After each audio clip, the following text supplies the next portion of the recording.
Hey guys, welcome to the Active Kidney. I just wanted to give you guys a little bit of a rundown of what's going on right now with me and what has been going on with me for the past couple month or so. I may have said it in the last episode, but my creatinine had been jumping around a little bit, going up to about 1.5. This last time it actually went up to 1.7. Been creeping back down to 1.4, 1.5. So the doctors decided to do a biopsy of my kidney, which was pretty painless. Didn't have any real problems there, just had that done last Friday. And so today is actually Thursday. It's been a week since I had that biopsy. And they took the piece of kidney.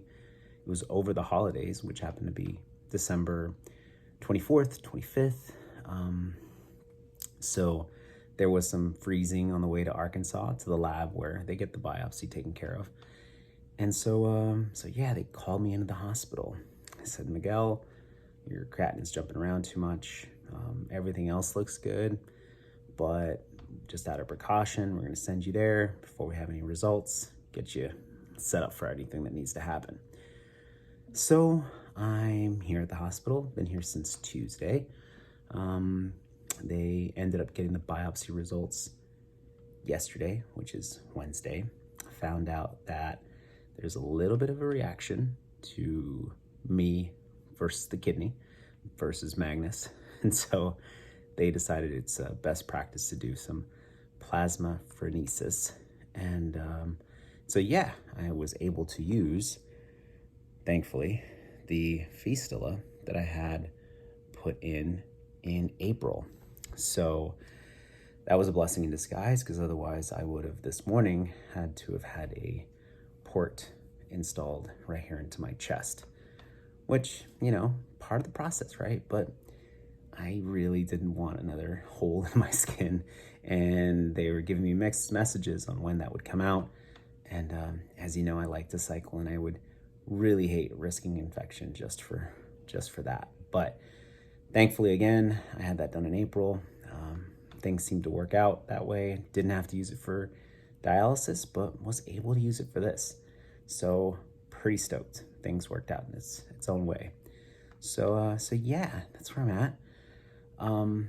Lots of other things going on. I mean, I wish I could have gotten to do the festive 500. I doubt I would have even accomplished it, but I would have given it a good go. If you're not familiar with the Festive 500, it's Rafa's after holiday contest that you do, or just kind of a challenge, I guess, that you do 500 kilometers within the days up to the 31st, or technically the 1st. So I was putting it together. I was like, well, I probably could put in those miles and set that all up, but then this came about. So, you know, things work out for a reason, and I'm here and I'm good. So yeah, I got to see my donor once again. My donor, thankfully, is a nurse here. And so I think because of that, you know, I was able to get a lot of this pushed forward. And a lot of people helped me out because she's part of this hospital system that I'm in. So yeah, I mean, this has all been a positive result. Feeling well, doing okay. You know, getting that plasma exchange was not a terrible deal. I do have to say, and some of you guys maybe have already been through this if you had been on dialysis or are on dialysis or getting dialysis for whatever reason. I mean, it was an experience. I mean, those are some pretty big needles, and I mean, I'm not afraid of needles. I'm not afraid of getting poked, but yeah, it was pretty impressive what was going on. So thankfully, again, everything had all the flow that it needed.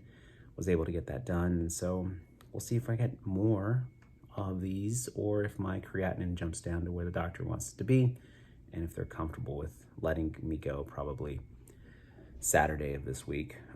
Tomorrow is going to be more of a test day than anything else, most likely, or they throw me back on the machine. We'll see. But yeah, that's pretty much about it.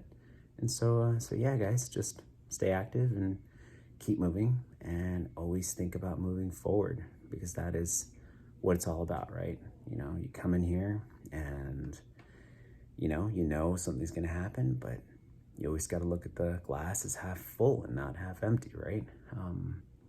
Because yeah, I mean, a lot of this can be overwhelming, for sure. Overwhelming for loved ones. You know, my dad and my wife were, of course, very nervous about this whole process, and I get where they're coming from, and I would not want to see my wife or my, you know, or my daughter going through this. But at the end of the day, I mean, this is what is in store for these things, and we just have to follow the path like you do in cycling and follow the road ahead and just forge forward, you know? Do what you can, stay with the pack if you can, catch up with the pack if you can, or if you get dropped, just keep on pedaling.